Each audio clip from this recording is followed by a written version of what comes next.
하나님 안에서 자유하라. 로마서 9장 4절에서 13절 말씀. 약속의 자녀가 되라.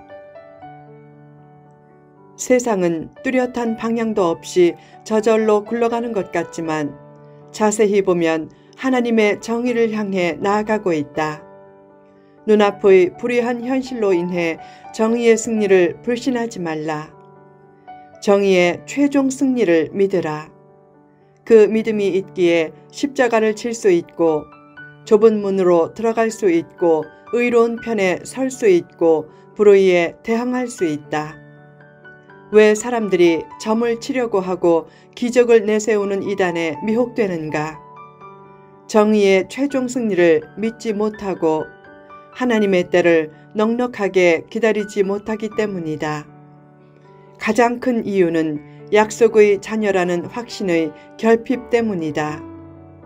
사도 바울은 육신의 자녀인 이스라엘의 중요성을 간과하지 않았다. 이스라엘에게는 양자됨, 영광, 언약, 율법, 예배, 약속이 있고 또한 위대한 믿음의 조상들이 있고 무엇보다 이스라엘을 통해 예수 그리스도가 태어났다는 사실이 이스라엘 민족의 소중함을 보여준다고 언급했다. 그러면서도 이스라엘 혈통이 중요한 것은 아니라고 했다. 혈통적인 이스라엘보다 영적인 이스라엘이 진짜 이스라엘이기 때문이다. 바울은 아브라함의 자녀가 다 약속의 자녀가 아니라고 했다. 이스마엘은 아브라함의 아들이었지만 약속의 자녀가 아니고 이삭만이 약속의 자녀였다. 그렇다면 이삭의 자녀는 다 약속의 자녀인가? 그렇지 않다. 이삭의 아내 리브가는 쌍둥이를 잉태했다. 그 쌍둥이가 태어나서 선악을 행하기 전에 하나님이 예정하신 뜻대로 큰 자인 에서가 어린 자인 야곱을 섬기리라 라고 하셨기에 같은 이삭의 후손이라도 야곱의 후손만 약속의 자녀가 되었다. 야곱의 변화된 이름인 이스라엘의 후손들로 형성된 이스라엘 민족이 다 약속의 자녀인가? 그렇지 않다. 중요한 것은 혈통이 아니라 하나님의 약속과 예정과 주권과 섭리다. 요즘 상황에 맞춰 말하면 교회를 다니는 교인이 되는 것이 중요한 것이 아니라 하나님의 택한 백성으로서 약속의 자녀임을 확신하고 하나님의 뜻과 말씀대로 순종하며 사는 것이 중요하다는 뜻이다. 인간에게는 자유의지가 있다. 본문 말씀은 예정론을 뒷받침할 때 가장 많이 인용되는 말씀이다. 에서와 야곱이 태어나서 어떤 행동을 하기도 전에 에서가 야곱을 섬길 것이다. 내가 야곱은 사랑하고 에서는 미워했다. 라고 말씀하셨기에 하나님이 미리 예정하셨다는 것이다. 그러나 이 말씀이 꼭 예정론을 뒷받침하는 말씀만은 아니다. 예정론에서 구원받을 자를 미리 예정하셨다는 이론은 괜찮아도 지옥에 갈 자를 미리 예정하셨다는 이론은 하나님의 사랑과 공의에 대한 큰 의문을 남긴다. 인간은 스스로 구원할 능력은 없지만 구원을 받아들이거나 거부할 자유의지는 있다. 하나님은 인간을 만드실 때부터 천국에 갈 사람과 지옥에 갈 사람을 미리 확정하시지는 않았다. 사람의 구원은 전적으로 하나님의 능력에 달려있지만 인간의 자유의지로 구원을 거부하면 지옥에 가는 책임은 사람 자신에게 있다. 그런 의미에서 켈빈의 예정론이 전체적인 의미에서 맞는다고 해도 그 의미를 새롭게 해석하려는 시도가 장로교 목회자 중에도 많이 일어나고 있다. 만약 전통적인 예정론이 맞는다면 지옥에 간 사람들이 이렇게 항변할 것이다. 하나님이 지옥에 가도록 제 삶을 다 설계하지 않았습니까? 저의 지옥행은 전적으로 하나님 책임입니다.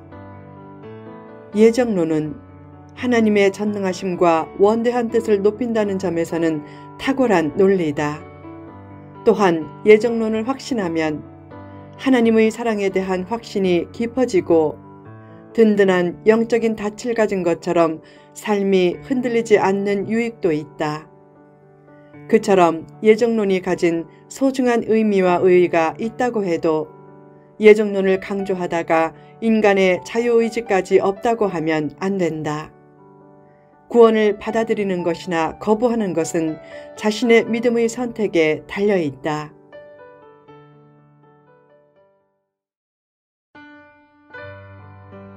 하나님 안에서 자유하라. 하나님은 사람에게 자유의지를 주셨다. 사람은 로봇이 아니다. 인간이 죄를 지었다고 해서 자유의지와 선택권까지 박탈하시지는 않았다. 더 나아가 하나님이 인간에게 자유의지를 주신 것은 하나님이 사랑이심을 나타내는 가장 뚜렷한 표식이다. 인간에게 자유의지가 없다는 것은 하나님이 사랑이심을 부인하는 것이나 마찬가지다. 사람이 죄를 짓는 것도 자유의지가 있음을 반증한다. 하나님은 창세전부터 사람이 죄를 지을 것을 아셨다. 그렇다고 자유의지를 박탈하고 전혀 죄를 짓지 않는 존재로 만들지 않으셨다. 만약 그렇게 했다면 사람은 로봇이 되고 만다.